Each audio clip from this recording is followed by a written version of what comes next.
Want to begin? Yes. Do I need to repeat my name again? My name is Etta Lopresti, Lopresti, Indian River County Emergency Management Coordinator.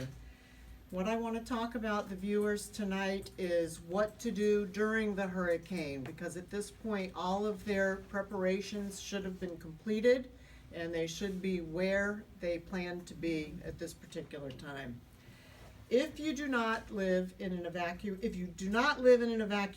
area or chose not to evacuate, take some precautions before the strong winds arrive. Your safety is most important to us. Stay indoors. You need to stay protected from flying debris. Remember to stay away from windows and glass doors. The high winds associated with hurricanes can turn a small piece of debris into a missile that'll be able to seriously injure you. After the storm, there are some things that you need to do. You have to wait for the re-entry procedures to begin. Don't become stressed and alarmed if you are not allowed back to your home as soon as the storm is over. You're going to need some patience. We don't want to keep you away from your homes, but we're doing that for your safety because the entire area needs to be inspected first to make sure that the roads are safe to travel on. Reentry instructions will be communicated through public radio, TV, and through social media communication.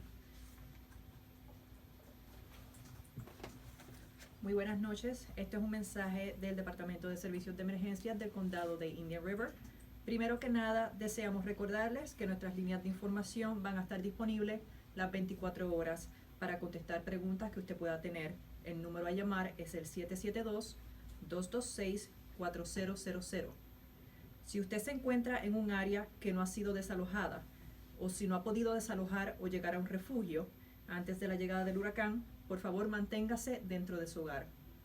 Recuerde permanecer lejos de ventanas o puertas de cristal, ya que los vientos huracanados pueden convertir escombros en proyectiles que pueden causar daños graves tanto a usted como a su propiedad. Una vez pasado el huracán, el proceso de reingreso comenzará. Ir a las comunidades desalojadas. Por favor, tenga paciencia con las autoridades que no le permiten regresar a su hogar inmediatamente. Recuerde que las autoridades deben asegurarse de que su hogar sea seguro antes de que usted pueda reingresar.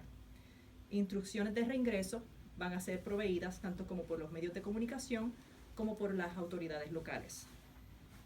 Además, queremos dejarles saber que los puentes a la isla Barrera van a ser cerrados pronto y los refugios del condado ya son cerrados. Nuevamente, para cualquier pregunta puede llamar al 772-226-4000. Gracias. I'm Eric Flowers with the Indian River County Sheriff's Office. I want to remind you that we sent out a message that at 8 o'clock we were closing the shelters. We're closing the shelter doors. If folks are still on their way there, if you're listening on the radio, and you're on your way to the shelters now, continue with that mission. Make it there right now. They will let you in, but you need to be there very soon. The time is not, it does not allow us to continue to keep the shelter doors open without putting our folks in danger.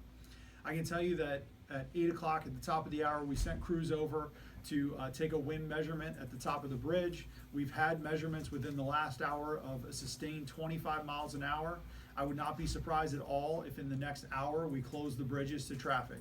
If there's somebody who is on the other side of the bridge who still intends to come back over, they've got very limited time to make it back over the bridges. Very limited time. As I said, the shelters are closing. There's not really anywhere for them to go, so they need to be making critical decisions now. If they're going to stay, they need to stay. If not, those bridges are going to be closed very, very soon. Please, folks, this is a very dangerous Category 4 storm. I know a lot of folks down south have missed a big brunt of this, but it's getting ready to come into our area. We're very concerned about our residents. We're very concerned about people who have made the decision to stay in some of these areas that we said were mandatory evacuation areas. At some point tonight, law enforcement, first responders will be not responding to calls anymore. And you don't want to be in a situation where you're having something where you need to call 911 and there's no one there to help. Make your way to the place that you're headed to right now. Get inside. We've been sharing lots of photos. If you're curious about what it looks like, Please do not go out on the streets, do not take photos, do not take videos. We have media folks that are doing that. We're sharing videos with professionals that are out there in the streets. Get to wherever it is that you are going to shelter yourself throughout this hurricane and stay there. We have a scheduled press conference for midnight tonight. That's the next time we're going to address you.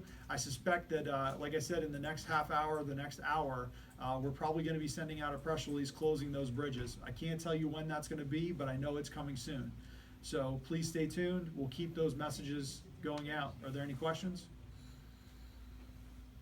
Yes, sir. The power outages, could you talk about that a little? We have had some reported power outages. There was one in Sebastian on George Street, I believe it was, up in Sebastian. We did send a fire crew up there. They assessed the situation. FPL is working on that. We've had a couple reports of down lines in Roseland, some sparking from lines in the Roseland area.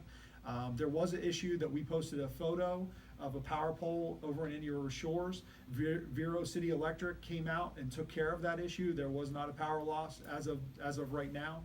We are still accepting reports of power outages, and we encourage you, even if you realize that this is storm related, to go ahead and call that in. That information gets logged. The number is 1-800-4-OUTAGE, 1-800-4-OUTAGE. Get it logged with FP&L. That way the crews know who's been without the power longest, who is it that has the issues, and where those issues are. Please call those in. It's very important that you get that out.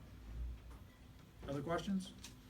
Do you have an idea of how many people have decided to not evacuate? I know we saw police and some sheriff's office driving around.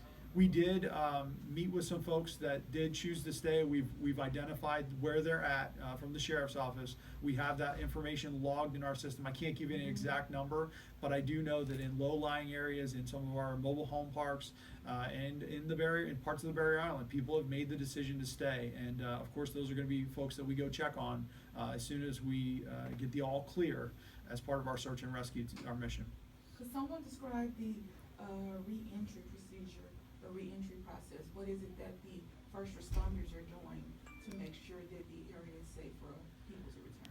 After the winds die down to a level that we deem safe, probably in the tropical storm area or below, first responders will head out, and their primary mission will be search and rescue.